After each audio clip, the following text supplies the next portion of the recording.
The opinions expressed in this episode do not necessarily reflect those of the Murderish podcast. Sensitive topics are discussed. Listener discretion is advised. This episode contains discussions about suicide and depression, as well as vivid descriptions of violence. Listener discretion is advised. Daydreaming about coming into a sudden windfall is probably something we've all done. We let our minds wander for a brief moment, thinking of all the things we'd accomplish if it happened, and how happy we'd be having received such a rare treat. Who would you share the money with if it happened to you? Your family, a stranger in need, or your best friend? It's a happy thought, but sometimes the reality can be much darker, because money also motivates some people to do terrible things. This is Jamie, and you're listening to Murderish. Join me as I walk you through the case involving Sarah Stern.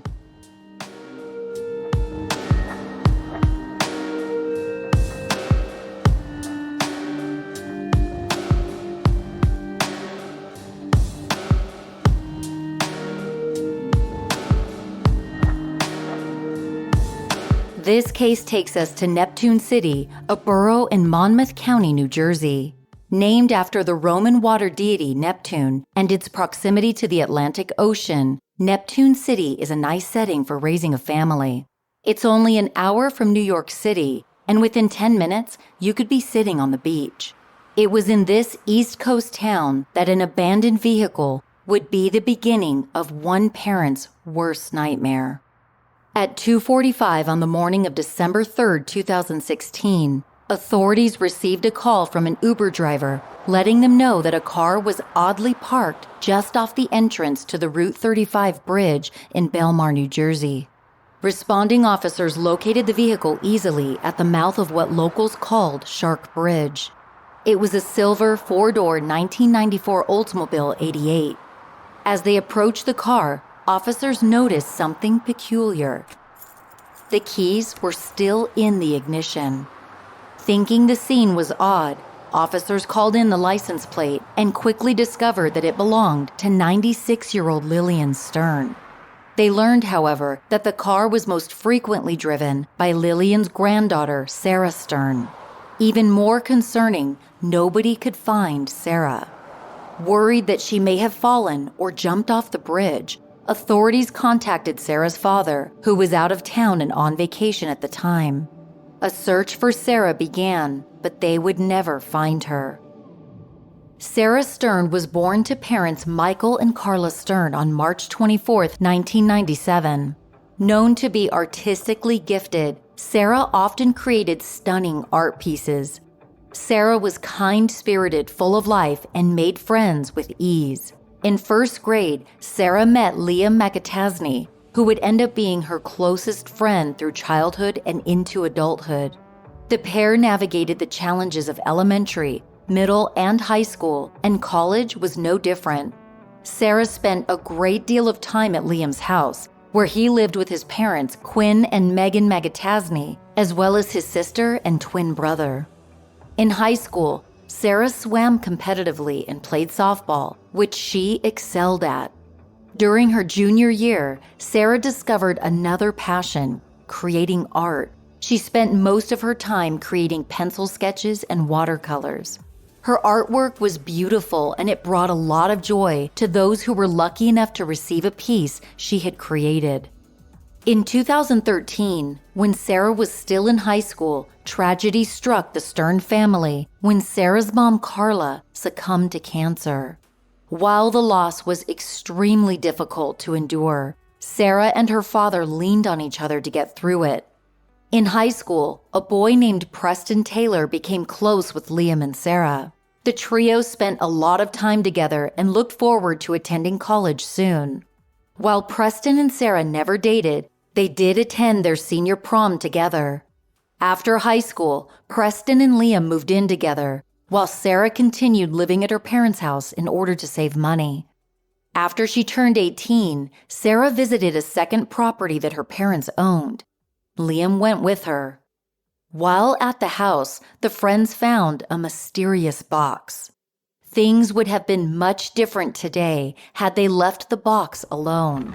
But curiosity got the best of Sarah and Liam, and they opened it. Sarah went on to attend Brookdale Community College in Lincroft, New Jersey, where she studied art and TV production. At the time that her car was found abandoned, she had just completed her second semester of college. Around 3 o'clock on the morning of December 3, 2016, Michael Stern received a call from the Monmouth County Police Department. He was vacationing in Florida at the time. Stern, groggy from being awoken, listened as an officer asked if he had been in touch with his daughter recently.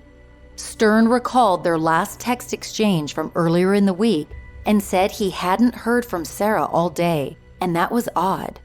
The officer on the phone alerted Michael that the car his daughter drives was found abandoned on the side of a bridge. Immediately, Michael got into his car and began driving to Neptune City from Orlando, Florida, a drive that would take almost 16 hours. Because of how close Sarah's car was parked to the river, officers began searching the river by boat, and divers came in to search the river bottom. The bridge that Sarah's car was found on crossed over Shark River, which was shallow and dangerous. The current was fast, and it led directly out to the Atlantic Ocean. Authorities knew if Sarah had somehow ended up in that river, they were working against the clock. Hoping to learn more about Sarah's activities on December 2nd, officers went to her house where they arrived at 3:19 a.m. They entered the home through an unlocked back door and found the house to be empty, except for Sarah's beloved dog, Buddy, who had been contained inside his kennel. Anyone who knew Sarah was crystal clear on how much she adored Buddy. Finding Buddy at the house without Sarah was a red flag. Initially, officers didn't have much helpful information to go off of, but they continued efforts to locate her. It seemed possible that Sarah may have jumped off of the Route 35 bridge. If this was the case, officers believed there was a chance they would find a note or something else at her house to indicate that she was suicidal. Though nothing of that sort was found, as officers exited Sarah's home, they were met by Robin Draper, the Sterns' next-door neighbor. Draper and the Sterns had lived next door to each other for years. Draper's daughter was close to Sarah, and the pair had hung out that morning. In fact, Robin told authorities that earlier in the day, Sarah asked if she could bring over a bin of items that her mom had left her so she could safely store them for her. While Draper had initially viewed this as normal, the current circumstances made her wonder if Sarah had been trying to give her sentimental items away before committing suicide. Authorities asked Draper if she thought Sarah had struggled with depression, and she responded yes. As officers were leaving, the longtime neighbor mentioned that Sarah had spent the day with her good friend, Liam McAtasney. Officers made their way to Liam's house where they arrived at 4:01 a.m. Officer Bradley Hines knocked on the door until a half-asleep Liam answered. Hines asked Liam when he last saw Sarah and if he knew where she was. Liam responded that he had spent the day with Sarah running errands and getting food. He said that he left Sarah's house around 4:30 because he had to work at Brennan's Steakhouse that evening. He said Sarah had not mentioned to him that she was going anywhere, so he didn't know if she had left her house. As officers continued questioning Liam, he mentioned something that caught their attention, something they were not aware of. Liam told authorities that Sarah had been planning to run away to Canada. He elaborated, saying that Sarah and her father were having serious issues. Apparently, Sarah was angry that Michael was dating other women so soon after her mother's death. Liam said they were fighting constantly and that their relationship was volatile and destructive. He said this was the reason Sarah had decided to move to Canada without telling her dad. It was an escape from their dysfunctional relationship. Considering that Michael Stern was on vacation with his new girlfriend at the time of Sarah's disappearance, perhaps she took the opportunity to get away without her father being there to stop her. Liam also mentioned that Sarah had a history of self-destructive behavior, and that she was going through a rather harsh bout of depression.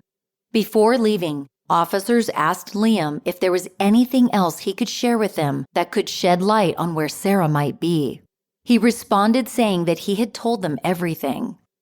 Authorities left Liam's house and began absorbing everything they had just learned. Sarah's neighbor, Robin, said she believed Sarah had struggled with depression, which lined up with Liam's account of Sarah's mental state.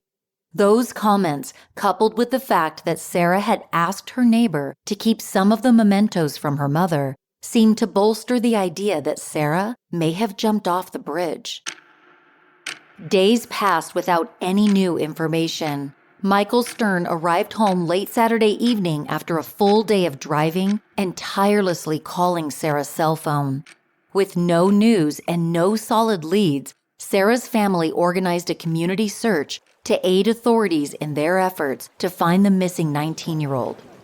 The community came out in droves to help find Sarah, searching the nearby woods and along the riverbank. Sarah's best friends, Liam and Preston, also joined the search efforts. Fios One News captured an interview with Liam where he pleaded with Sarah to come home and said he hoped that she was okay.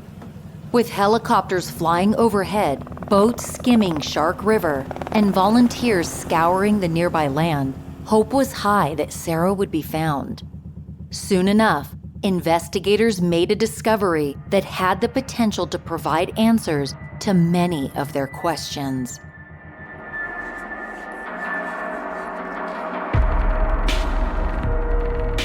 Even if you eat a healthy diet, it's likely there are still nutritional gaps in it.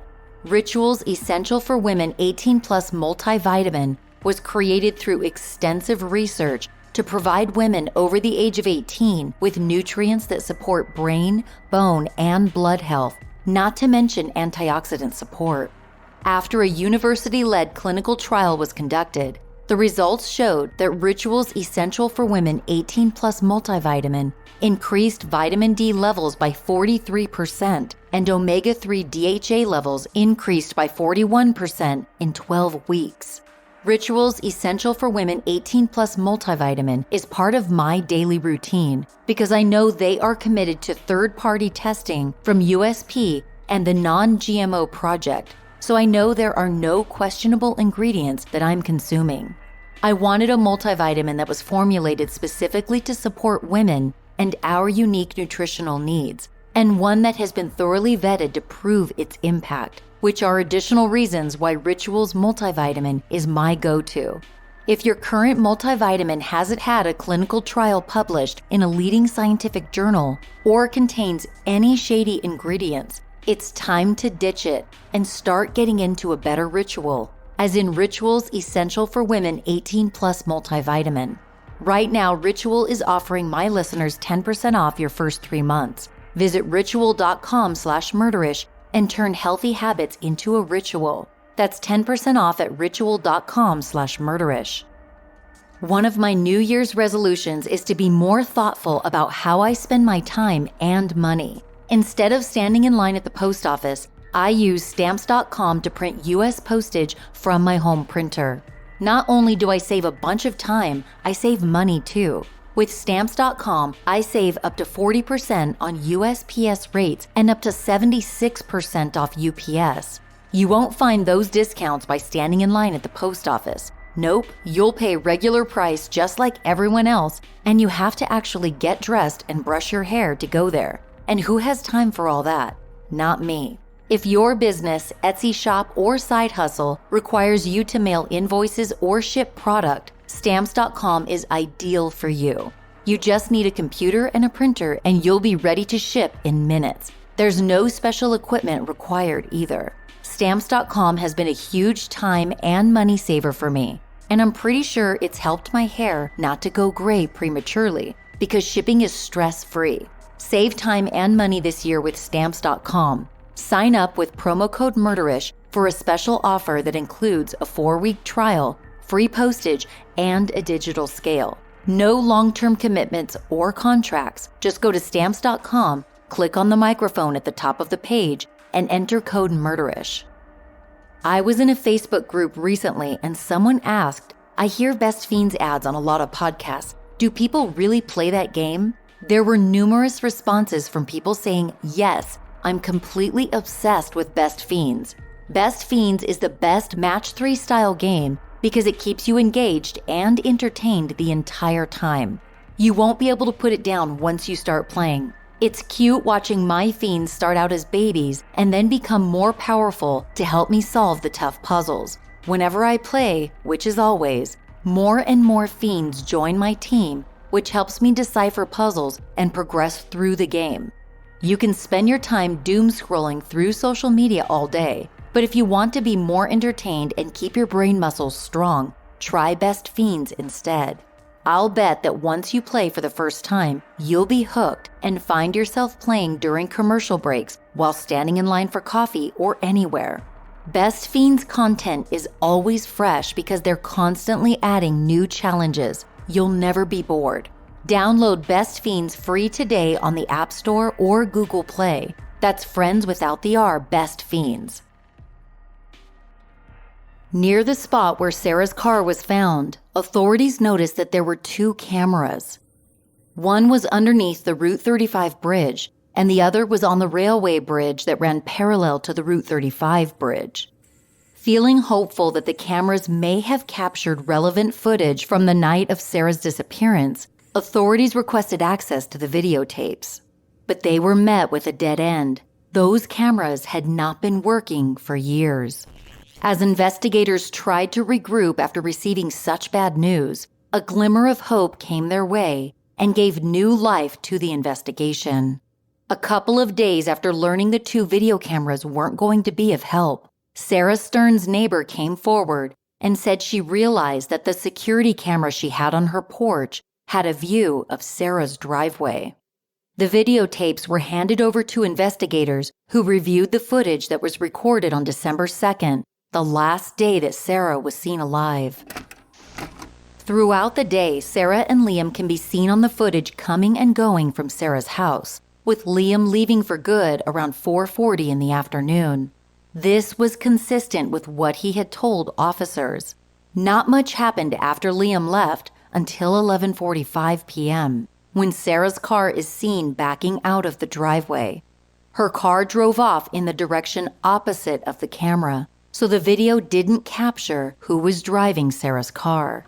Investigators called Liam in for a more formal interview on the morning of December 6th, 3 days after Sarah went missing. During the meeting, detectives worked to nail down his timeline of events for the 2nd of December. Liam recalled once again that he and Sarah went to Taco Bell for some food and then went back to her house to eat. After eating, they took a box of Sarah's things to Robin Draper's house before returning home. At 4:40 p.m., Liam left. He told detectives that he did not know if Sarah had planned to run away that day or if she had plans to harm herself that evening. He did reiterate, however, that Sarah was in a dark place and that she wasn't in her right frame of mind. While everyone else painted Sarah as a happy-go-lucky, in-love-with-life kind of girl, the picture Liam painted was vastly different. He said she was obsessive, depressive, and suicidal. During Liam's second interview with detectives, he pivoted out of nowhere and asked an odd question. Liam asked, almost flippantly, if Sarah's body would be in the ocean by now if she had jumped off the bridge.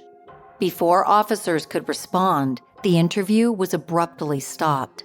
Liam's parents had hired an attorney on his behalf, and he was instructed to stop talking immediately. Not having anything on which to hold him, Liam was allowed to leave.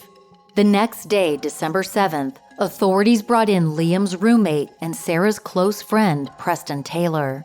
Detectives questioned Preston regarding whether he had seen Sarah before she disappeared. They also wanted to compare his story with Liam's. Preston's story did align with Liam's, but Detective Brian Weisbrot remembered leaving the interview feeling as though something was off.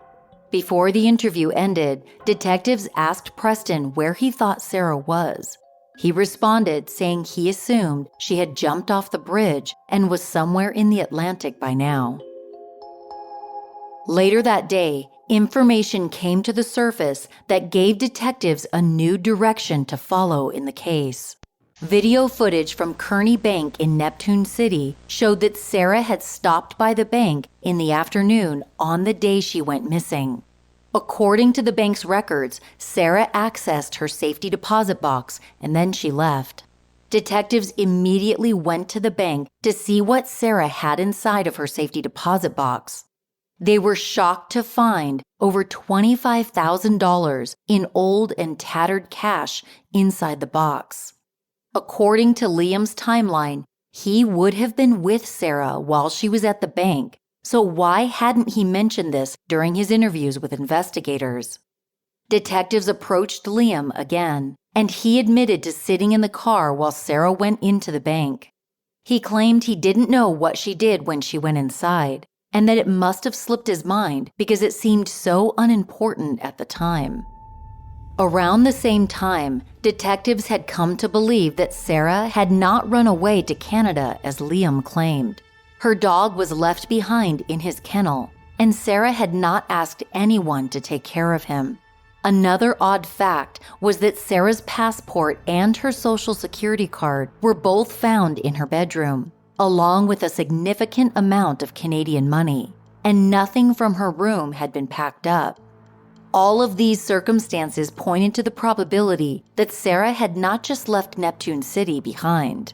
Finding a large amount of cash inside of Sarah's safety deposit box all but confirmed for detectives that she had not run away to another country.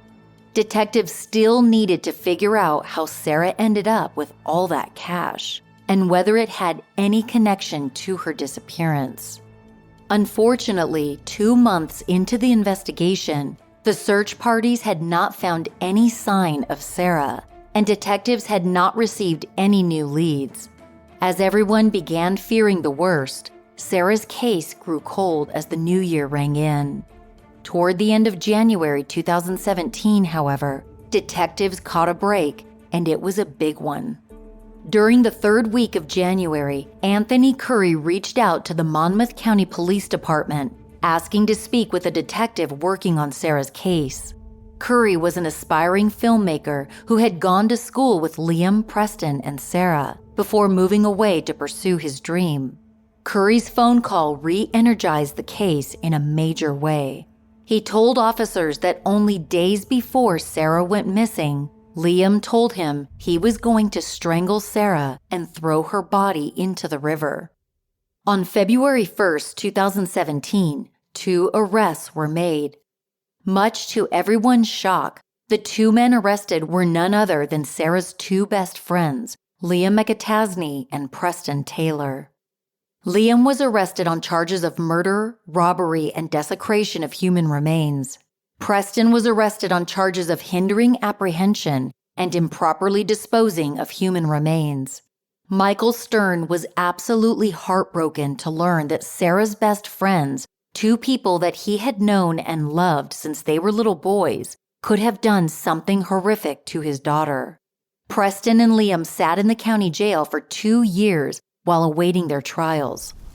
The morning of January 23, 2019 was especially cold in Neptune City. Dozens of people and members of the press filed into the Monmouth County Courthouse to witness Liam's trial, which was presided over by Judge Robert English. The defense and the prosecution had spent the last 2 years building their cases, and both sides came ready to fight. The prosecution was led by Assistant County Prosecutors Megan Doyle and Chris Decker. Doyle promised the jury that Liam McAtasney was guilty of murdering Sarah Stern and that she would be able to prove it. In fact, Doyle told the jury that Liam himself would tell them exactly how and why he killed Sarah. Carlos Diaz-Cobo, who led Liam's defense, began presenting his case by telling the jury that while he may not know where Sarah was, Liam had nothing to do with her disappearance. The first witness must have come as a bit of a surprise by nearly everyone in the courtroom. The prosecution called Preston Taylor, Liam's roommate, who sat wide-eyed and nervous on the witness stand. Outside of investigators and the legal team, most people didn't know about or understand his involvement in Sarah's case, but he was about to tell them everything. The prosecution asked Preston to recount the night of December 2nd, 2016 for the jury. The words that left Preston's mouth hit Michael Stern hard as he sat through the heartbreaking testimony. Preston said that around 4:30 p.m. on December 2nd, he ran into his roommate Liam at their house. Liam was in a rush, getting ready for work, when he quickly said, "Dude, I did it. Can you help hide the body?" Preston knew exactly what his friend had done because they had been planning it for months. As it turned out, the cash Sarah had in her safety deposit box had a direct link to her disappearance. Apparently, while Sarah and Liam were visiting a second home her parents owned, the pair found a box that seemed out of the ordinary. As Sarah lifted the lid to see what was inside, a bunch of dollar bills spilled out of the box. The cash was old and in poor condition. It was estimated that the box held anywhere from $50,000 to $100,000. Sarah was shocked and decided fairly quickly that she had to take the cash to a safety deposit box at her local bank for safekeeping. Some reports state that Sarah spent a portion of the money. However, no record of this was found, and it would be difficult to verify either way. Preston told the jury that after Sarah found the money, Liam wanted it. He said the two of them began planning how they would get the money from Sarah. Preston testified that initially they were only going to burglarize her house and make it look like a random robbery. Somehow, over the span of a few weeks, they decided that in order to get the money without being caught, they were going to have to kill Sarah. They didn't have a specific date in mind, but Preston and Liam were on the same page. Sarah had to be completely out of the picture for them to get the money. Preston told the jury that while Liam was at work on December 2nd, he drove to Sarah's house. This was part of the plan. He said he walked into her house through the back door and quickly found Sarah slumped in the corner of a downstairs guest bathroom, right where Liam had left her. It was dark by the time Preston got there, so he moved Sarah's body outside, underneath a large hedge. He then went back inside and located the safe that Sarah kept the money in. He took the safe outside and laid it next to her body. Finally, Preston said he went back inside to clean up any evidence that may connect him or Liam to the crime. He then waited for Liam to get off of work. Their plan was simple, or so the two of them thought. They were going to put Sarah in the trunk of her own car and drive separately to the Route 35 bridge. Liam would drive northbound on the bridge in Sarah's car, while Preston drove southbound in his own car. Their goal was to make it look as though Sarah had committed suicide by jumping off of the bridge. Liam was going to toss Sarah into the water, abandon her car, and then run to the other side of the road where Preston was waiting. However, their plan went off course when Liam realized he couldn't hoist Sarah's body up over the edge on his own. Needing help, Preston got out of his car to help Liam. Once the pair had managed to throw Sarah's body over, they ran across the road to Preston's car. They drove away thinking they had just pulled off an untraceable crime. Despite the unthinkable crime they had just committed, Preston and Liam were excited about the money. They expected to find anywhere between $50,000 to $100,000 inside of Sarah's safe. As they arrived home, they began eagerly opening the safe. The plan was to move the money from Sarah's safe into a safe of their own. They would then bury Sarah's safe to avoid it being found. When they finally got the safe open, Liam and Preston's excitement quickly turned to despair. The safe held only $9,350, far less than they had anticipated. On top of that, many of the bills were old and in unusable condition. The roommates had just murdered their best friend for less than $10,000. With their expectations shattered, Liam and Preston put the money back into their new safe, which they planned to bury when the news of Sarah's disappearance died down. Though they were able to bury both Sarah's safe and the new safe that had the cash inside, by the time the safes were taken out of the ground, it would be by law enforcement. Within minutes of being apprehended, Preston confessed to his part in Sarah's murder and agreed to walk investigators through his and Liam's actions leading up to and on the day of her death. Preston explained to detectives what he did at Sarah's house, the route he and Liam drove to the bridge, and eventually, he even took them to the location where the two safes were buried.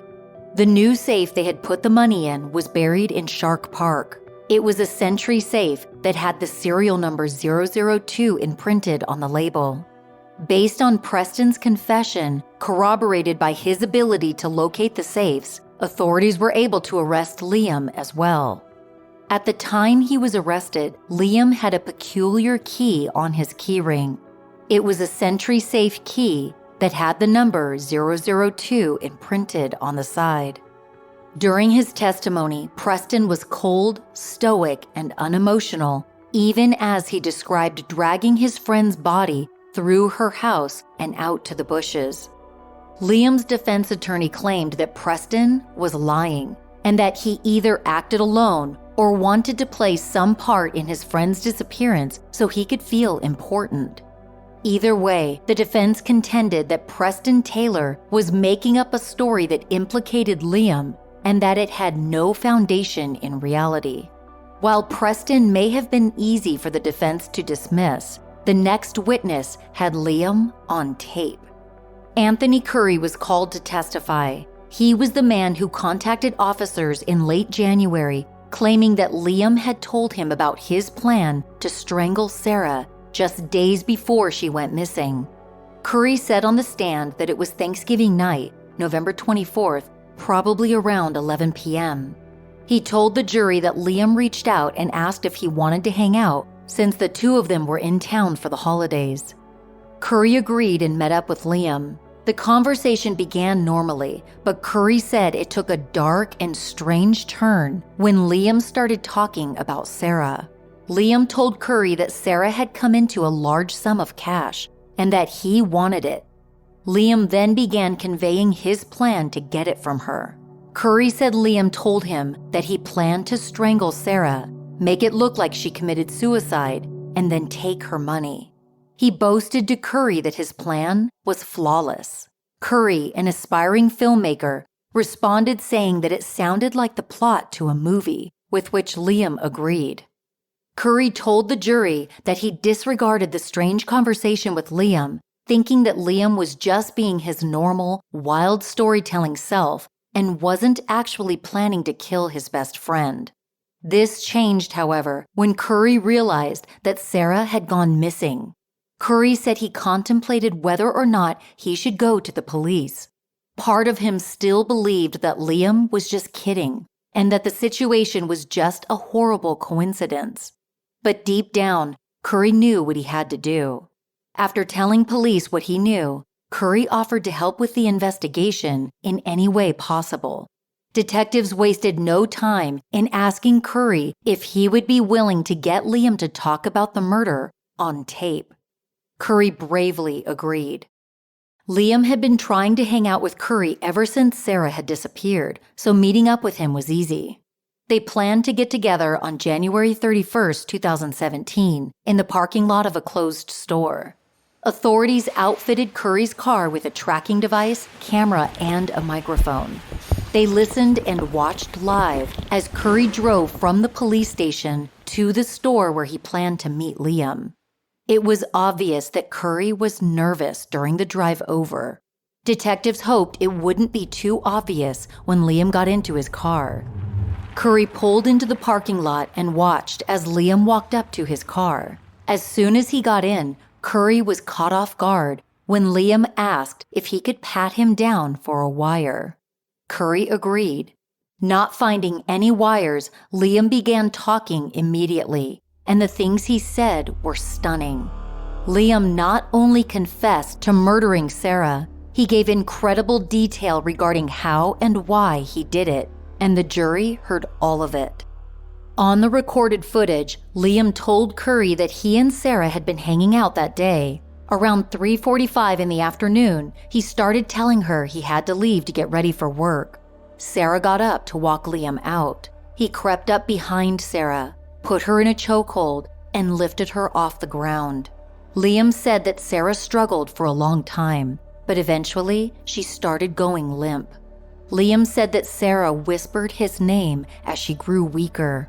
Liam told Curry that he lowered Sarah to the ground, but she was still alive. She began convulsing, which Liam described to Curry as a seizure. He said he stuffed a t-shirt inside of Sarah's mouth, hoping that it would stop any saliva or vomit from getting on the carpet. Liam then proceeded to cover her nose and mouth with his hands and then waited for her to suffocate. Liam said it took much longer than he expected. In fact, Liam told Curry that he had timed the whole thing on his phone. In total, Liam spent about 30 minutes killing his best friend. After he was sure that Sarah was dead, Liam moved her body into the bathroom and then left to get ready for work. Curry was undoubtedly shocked by what he was hearing, but he had to play it cool. He shook his head and made comments that kept Liam talking, just as detectives had instructed him to do. Liam appeared excited and somewhat apprehensive as he told Curry about the brutal murder. Curry may have expected some remorse or emotion from Liam, who just described murdering Sarah with his bare hands. But Liam never shed a tear or demonstrated even a hint of remorse. Quite the opposite. At one point, Liam audaciously complained about the amount of cash he and Preston ended up with. According to the footage, Liam told Curry, "The worst part is, I thought I was walking out with 50 to 100 grand. Before leaving, Liam thanked Curry for listening. Curry headed straight to the police station after the meeting, and Liam was arrested just 2 days later. Liam's cold confession to Anthony Curry was played for the jury, with Sarah's father in attendance. His crying could be heard throughout the entire thing. The defense countered by saying that Liam, who wanted to be in a movie of Curry's, was simply auditioning for a role and used his friend's tragedy as a way to embolden his performance. Michael Stern was called to testify about his relationship with Sarah. Liam had previously claimed that Michael was borderline abusive and that the father-daughter relationship he shared with Sarah was strained and volatile. Michael said on the stand that nothing could be further from the truth. The jury was presented with multiple text message exchanges between Michael and his daughter on the days leading up to Sarah's disappearance. The messages showed that Sarah frequently reached out to her dad and asked when he was coming home. She got updates from her dad about his vacation and told him to have fun and that she missed him. The messages indicated a close and loving relationship between father and daughter. Michael said on the stand that he loved his only daughter more than anything in the world, and it seemed that all of their recorded interactions supported that. Michael told ABC's 2020 that he tried to make eye contact with Liam during his trial, but Liam would not look at him. The defense took every chance they could to cast a shadow of doubt on the claim that Liam killed Sarah. They argued that there were inconsistencies between the allegations against Liam and the evidence found at Sarah's house. As the trial was nearing an end, the defense called a surprise witness who had the potential to shatter the prosecution's case.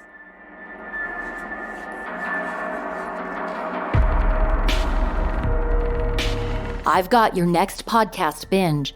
Families Who Kill the Donut Shop Murders is a new true crime miniseries that tells the story of a family, the McCrarys, who terrorized small-town America in a brutal crime spree that captured the attention of the entire nation. Sherman and his son-in-law, Carl, targeted people working the night shift at donut shops. The McCrarys committed numerous robberies, abductions, and murders, and you'll hear all of the details of their crimes by someone in the family in the Donut Shop Murders podcast. You'll also hear from the detective who tracked them down. I am a huge fan of Wondery podcasts because of the compelling stories they tell and the top-notch production value. And this podcast is no different. Follow Families Who Kill the Donut Shop Murders on Apple Podcasts, Amazon Music, or you can binge all 6 episodes ad-free by subscribing to Wondery Plus in Apple Podcasts or the Wondery app. Let me guess, you've also had free trials renew without your consent. This isn't by accident. Greedy corporations set free trials up this way in order to get their hands on more of your money. TruBill is an app I've been using to help identify unnecessary subscriptions and stop them from charging my account. So many of us have unwanted subscriptions we likely just forgot about, and they're slowly draining your pockets of hard-earned money. With TruBill, people save an average of up to $720 annually. I could have enjoyed almost 200 cups of my favorite cold brew with that amount of savings. With TruBill, you'll get a concierge who will cancel needless subscriptions so you don't have to. TruBill has helped save its 2 million plus users over $100 million. I'm on track to save about $400 next year from the unwanted subscriptions TruBill helped me identify and cancel. Fancy cold brew? Here I come. Don't fall for subscription scams. Start canceling today at truebill.com/murderish. Go right now, truebill.com/murderish. It could save you thousands a year. truebill.com/murderish. Craig Hetzel was a local contractor in the Neptune City area. He was respected, well-known, and had been in the area for decades. Hetzel and his son worked together on a project site, and they typically arrived at work very early in the morning. Hetzel testified that one morning, he and his son were driving to the construction site when they drove past a young girl walking down the street. Hetzel said the girl was beautiful and that he had a full view of her face as she was walking in the opposite direction they were driving. He made a comment to his son saying, "She is way too beautiful to be walking alone this early in the morning." Hetzel didn't think much else about the encounter until a few days later when he saw a missing persons flyer. Hetzel said he realized that he had seen the girl on the poster a full day after Sarah was reported missing, which would have been a full day after Liam allegedly killed her. This testimony, if true, would completely dismantle the prosecution's theory. Hetzel's testimony, however, began to fall apart. Hetzel frequently wavered and changed his story. He couldn't hammer down exactly when he'd seen the girl. Was it before Sarah went missing or after? By the end of his testimony, the jury had likely disregarded much of what Hetzel said due to the inconsistencies. February 21, 2019 marked the last day of arguments. The 3-week-long trial concluded with the prosecution reminding the jury of Liam's recorded confession, Preston's confession and testimony, and all of the evidence that pointed to Sarah being happy and well-adjusted instead of suicidal or wanting to run away. The defense concluded by telling the jury that all of the prosecution's evidence was circumstantial, inconclusive, and inconsistent. Without Sarah's body, there was no way to tell that she had even been murdered. After closing arguments, Liam was escorted back to his cell to await the verdict. 5 days after the trial ended, on February 26th, the jury had reached a decision. They found Liam McAtasney guilty of first-degree murder, as well as 6 other counts including robbery, conspiracy to commit robbery, and desecration of human remains. Liam was later sentenced to life in prison without the possibility of parole. Preston Taylor, who'd been Sarah's prom date, took a plea deal. He was sentenced to 18 years in prison for helping to dispose of Sarah's body. Today, 23-year-old Liam McAtasney resides at New Jersey State Prison, a 185-year-old maximum security prison in Trenton. Preston Taylor, also 23, is currently serving his sentence at Garden State Youth Correctional Facility, a minimum security institution that mostly houses young adults. Inmates at the correctional facility can participate in work programs as well as educational courses and vocational training. Preston will be eligible for parole in May of 2032.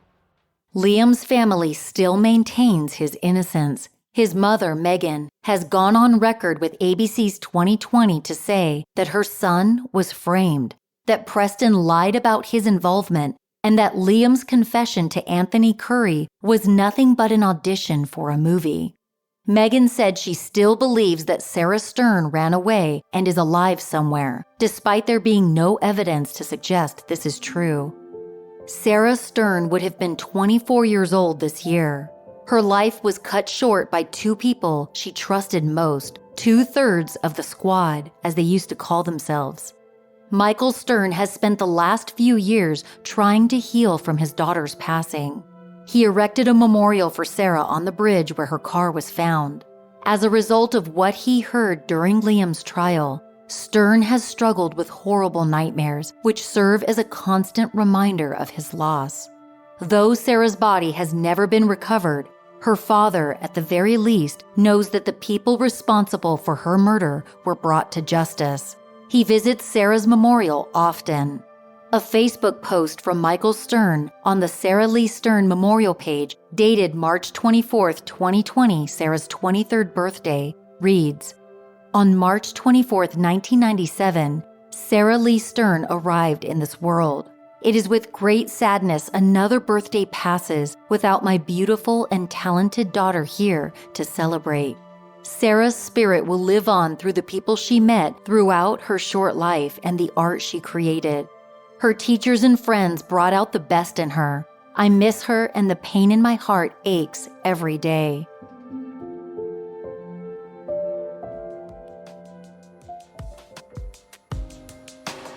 Thank you for joining me on this episode of Murderish. I hope you all enjoyed a nice holiday season and are off to a positive start in the new year. I'll be at CrimeCon in Las Vegas this year, and it would be great to meet some of you. Visit crimecon.com to purchase your badge. Use promo code Murderish for 10% off of a standard badge. I really hope to see you there. If you enjoy this podcast, do me the biggest favor and rate and review Murderish in your favorite podcast app. Positive ratings and reviews help new listeners find the show. Also, follow me on Instagram at Murderish Podcast. It's my favorite place to engage with you guys. You can also find me on Twitter and on Facebook. Check out murderish.com if you want to buy Murderish t-shirts, face masks, coffee mugs, and more. If you want more Murderish content, go to murderish.com and click the link to go behind the scenes and become a Patreon subscriber. Patreon subscribers get immediate access to bonus content as well as other perks. I want to send a huge thank you to Jesse L. and Haley M. for becoming Patreon subscribers.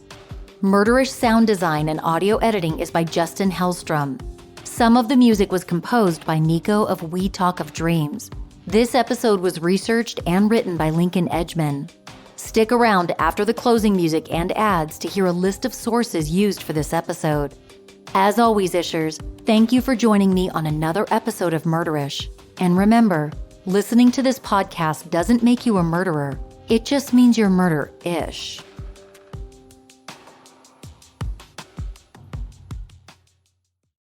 Sources for this episode include a September 1st, 2019 NBC New York article by the Associated Press, a June 21st, 2020 Asbury Park Press article by Kathleen Hopkins, information dated March 1st, 2019, found at InsideEdition.com by the Inside Edition staff, an article dated June 21st, 2019 in the Daily Beast by Pilar Melendez, a December 5th, 2016 article found at NJ.com by Alex Napolieo, a March 24th, 2019 Asbury Park Press article by Amanda Oglesby, a February 4th, 2017 article found at NJ.com by Rob Spar, an ABC News Network article dated 2019 by Ali Yang,